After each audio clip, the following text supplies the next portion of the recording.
Der er et gammelt græsk ordsprog, som siger, i livet var jeg stille, men i døden synger jeg. Og for mig der handler det om træ. Det handler om hele den rejse, som træet har været ude på i sit første liv, inden det når til min bænk, og jeg kan arbejde med det.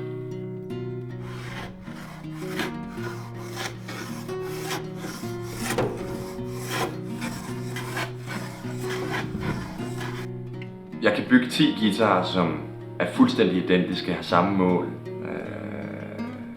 er lavet af præcis samme træsorter, som indtil du spiller på dem, ligner hinanden på en prik. Men alligevel så vil hver guitar klinge ens. Nej, det vil den jo ikke. Den vil klinge forskelligt.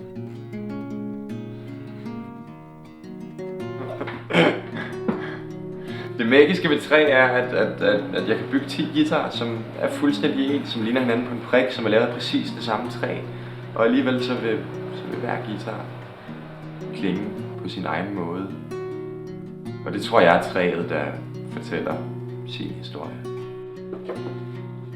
Nogle få træer, nogle få udvalgte træer, nogle få helt særlige træer, som er egnet til et andet liv, et liv med musik, et liv på scenen.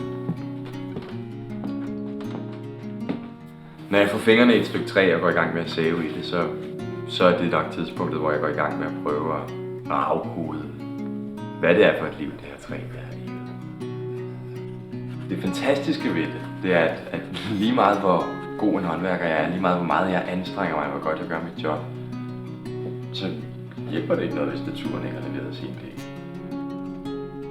Hvis det træ, der ligger på mit bænk, ikke er fantastisk, så kan det være lige meget, så der er ikke nogen magi i